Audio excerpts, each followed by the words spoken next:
तो एग्रीमीटर में हमारे विशेष सेगमेंट में आप लोगों का स्वागत है और आज के एग्रीमीटर में एमएसपी से जुड़ी बड़ी खबर पर हम चर्चा करने वाले हैं। जी हां, आज तमाम अखबारों की सुर्खियां बनी हुई है ये खबर। सरकार ने 2025-26 के खरीफ सीजन के लिए धान की एमएसपी को 3% बढ़ा करके 2369 रुपये प्रति क्विंटल कर दिया है। प्रधानमंत्री नरेंद्र मोदी की अध्यक्षता में हुई आर्थिक मामलों की मंत्रिमंडल समिति की बैठक में इस संबंध में फैसला लिया गया। दालों की अगर बात करें तो तुअर की एमएसपी को 450 रुपये बढ़ा करके 8000 रुपये प्रति क्विंटल, उड़द 400 रुपये बढ़ा करके 7800 रुपये प्रति क्विंटल और अगर मूंग की एमएसपी की बात करें तो 86 रुपये बढ़ा करके 8768 रुपये प्रति क्विंटल कर दिया गया है। और इस खबर पर और ज़्यादा डिटेल से समझने के लिए, बातचीत करने के लिए हमारे साथ जुड़ रहे हैं कुंवर जी ग्रुप के डायरेक्टर और हेड रिसर्च रवि देवड़ा जी। रवि सर, बहुत बहुत स्वागत आज की इस विशेष चर्चा में शामिल होने के लिए। धन्यवाद सर। रवि सर, ये खबर तो आप तक पहुंची गई होगी, आपने इसका एनालिसिस भी कर लिया होगा। प्रश्न पहला वही है सर कि सरकार ने कल जो है बुधवार को एमएसपी जो घोषित की उसमें ज़्यादातर फसलों का मंडी भाव हम देख रहे हैं वो एमएसपी से फिलहाल नीचे चल रहा है। क्या एमएसपी के बढ़ने से मंडी के अंदर भी कीमतों में तेजी आ सकती है? जरूर से काफी टाइम से देखे तो एमएसपी एंड मार्केट प्राइस का कोई ज्यादा कोरिलेशन रहा नहीं, क्योंकि मंडियों में डिमांड एंड सप्लाई के आधारित प्राइस है वो अभी चल रहे हैं। पर्टिकुलर जिस हिसाब से डिजिटलाइजेशन बढ़ा है, जिस हिसाब से हर फार्मर के पास भी ग्लोबल रेट्स, डोमेस्टिक रेट सारे अभी अवेलेबल है, साथ में मंडियों में भी डिजिटलाइजेशन बढ़ा है, तो इस हिसाब से rate related demand and supply factor पे ज्यादा मार्केट गया है। हालांकि देखे तो पूरे साल सोयाबीन के एमएसपी के नीचे ही प्राइस रहे। उसके अलावा कई सारे कमोडिटीज है जिसमें एमएसपी के प्राइस पूरे साल नहीं आए। हालांकि काफी टाइम स्टेट गवर्नमेंट ने बोनस डिक्लेयर करके वो प्राइसेस को एमएसपी के और इसके बिटवीन का डिफरेंस कट करने के लिए काफी ट्राई किया।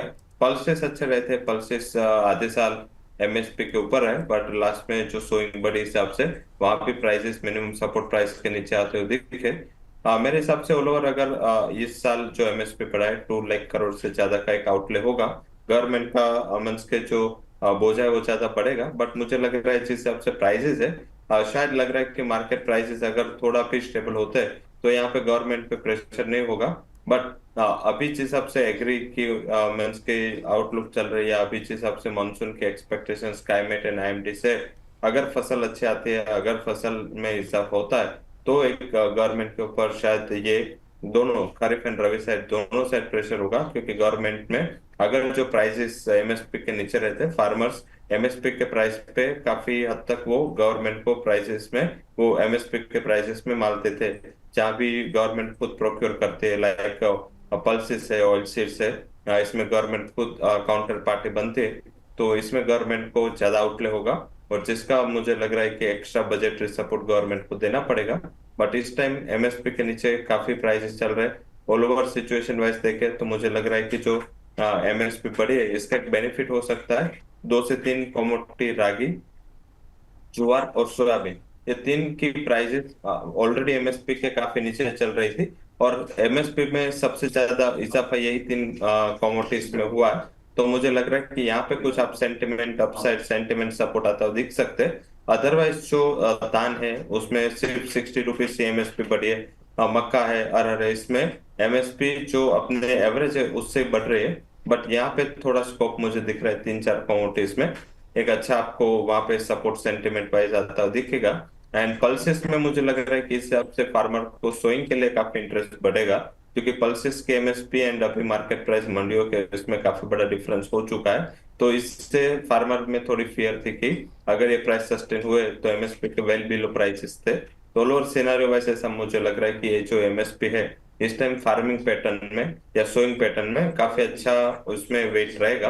हर साल अभी 2-3 साल इसका वेट बहुत कम था, बहुत निग्लिजिबल था, बट इस टाइम जिस हिसाब से एमएसपी बढ़ी है और जिस हिसाब से एनालिसिस करके ये रिपोर्ट आई है, मुझे लग रहा है कि आगे जाके फार्मर के सोइंग पैटर्न को काफी अफेक्ट कर सकते हैं। जी, चलिए अब यहाँ पर सर अगला सवाल ये आता है कि सरकार के अनाज के दाम तो पहले से ही हम देख रहे हैं कि भरे हुए हैं, लगातार जो खबरें आ रही हैं।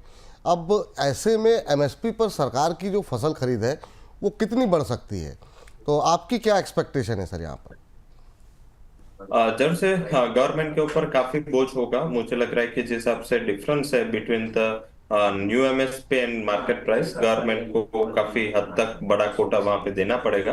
अब इनिशियल एस्टिमेट जो गवर्नमेंट ने की है उसमें गवर्नमेंट का ही मानना है 2 लाख करोड़ से ज्यादा का एक्स्ट्रा आउटले होगा। बट मुझे लग रहा है कि ये तो नई जो एमएसपी बढ़ी है इस हिसाब से। बट अभी जो करंट मार्केट प्राइस और एमएसपी के बिटवीन का डिफरेंस है ऑलरेडी जो गवर्नमेंट बेयर कर रहे हैं, मेरे हिसाब से गवर्नमेंट को इस टाइम प्रोक्योर ज्यादा करना पड़ेगा। एग्जाम्पल कॉटन का ही ले लो, लास्ट ईयर में पूरे साल मीन्स के फार्मर ने जितना भी मीन्स सीसीआई ने चाहा उतना उसने सबमिट किया, क्योंकि कॉटन के पूरे साल प्राइसेस एमएसपी के वेल बिलो थे। सोयाबीन के पूरे साल प्राइसेस काफी नीचे थे, तो उसका extra burden already state and central government को फेस करना पड़ा था। तो इस टाइम मुझे लग रहा है कि कंपेरेटिव 10 से 12% हायर ही आउटले होगा, क्योंकि अगर प्राइसेस ये लेवल पे सस्टेन होते हैं और इंटरनेशनल फंडामेंटल्स काफी वीक है, कमजोर है, काफी मीन्स की डिमांड को लेकर ग्लोबल कंसर्न है, तो प्राइसेस में मुझे नहीं लग रहा है कि एमएसपी के प्राइस जितना भी इजाफा होगा तो जितना भी गैप होगा वो गवर्नमेंट को बेयर करना पड़ेगा। और जितने प्राइसेस नीचे रहेंगे गवर्नमेंट को ज्यादा प्रोक्योर भी करना पड़ सकता है। 10 से 12% एटलीस्ट लास्ट ईयर के कंपैरिजन से हायर प्रोक्योरमेंट हो सकता है, और एवरेज से 15 से 16% का हायर प्रोक्योरमेंट गवर्नमेंट को इस time means as a part of MSP and as a part of अपने स्ट्रेटेजिक रिजर्व बढ़ाने के लिए फेस करना पड़ सकता है। बट उसमें एक पॉजिटिव चीज भी है कि अगर गवर्नमेंट प्रोक्योर ज्यादा करेगी तो प्राइसेस कंट्रोल में रहेंगे। सिग्निफिकेंट अपसाइड आई तो गवर्नमेंट के पास पल्सेस है या ऑयल सीड का स्टॉक रहा तो गवर्नमेंट अपने जो पास स्टॉक है फिजिकल उससे वो प्राइसेस को थोड़ा हायर लेवल से बचा सकते हैं। तो इन्फ्लेशन लेवल का रिस्क एएमएसपी के प्राइस का जो आना था वो शायद गवर्नमेंट इस हिसाब से मीन्स के इसको बैलेंस कर सकती है। जी। सर, अभी अगर खरीफ फसलों की बात करें तो कौन सी ऐसी फसलें हैं जिसमें आपको लग रहा है कि आगे चल करके तेजी देखने को मिल सकती है इस फैसले के बाद? इस फैसले के बाद थोड़ा सेंटिमेंट पॉजिटिव कॉटन कॉम्प्लेक्स में हुआ है, एंड पर्टिकुलर जिस हिसाब से ग्लोबल सेंटिमेंट में भी कुछ बदलाव आया है। ग्लोबली काफी स्टेबिलिटी आपको कॉटन के प्राइसेस में आती दिखी है, और एमएसपी से कई कम नीचे प्राइसेस चल रहे हैं। तो लास्ट ईयर तो काफी एमएसपी के हिसाब से प्राइसेस प्रोटेक्ट हो गए। इस टाइम जो कॉटन के मीन्स के जो कपास के एमएसपी है उसमें गवर्नमेंट ने काफी अच्छा इजाफा किया है। लाइक कि जो लॉन्ग स्टेपल है उसमें 7,520 से लेके 8,110 किया है, तो ये अच्छे ही प्राइस मानने चाहे तो इस हिसाब से मुझे लग रहा है कि कपास को फायदा होगा। सेकंड होगा सोयाबीन। सोयाबीन के मार्केट प्राइस आप देखें तो करीबन 4,200 से 4,100 चल रहा है अच्छी क्वालिटी सोयाबीन, एंड एमएसपी का प्राइस है 5,328। तो इसमें भी काफी बड़ा गैप है, करीबन 20% से ज्यादा का गैप इस कमोडिटी में है। तो मुझे लग रहा है कि यहाँ पे भी फोकस होगा। मूंग है, इसमें भी करीबन 1200 से 1300 पॉइंट का डिफरेंस है, तो आई थिंक ये भी एक कमोडिटी हो सकती है। एंड जो ज्यादा बड़ी है एमएसपी वो रागी की भी एमएसपी है वो 4,290 से लेके 4,890 तक ले गए। तो मुझे लग रहा है कि 3 से 4 कमोडिटी बास्केट है जिसको आपको इमीडिएट तौर पे एमएसपी बढ़ने का फायदा मिल सकता है। जी। चलिए सर, तो इन विषय पर काफ़ी ज़्यादा डिटेल में हम लोगों ने बातचीत की। आगे भी इस पर जो अपडेट्स आएंगी और ज़्यादा डिटेल में हम लोग आपसे बातचीत करते रहेंगे।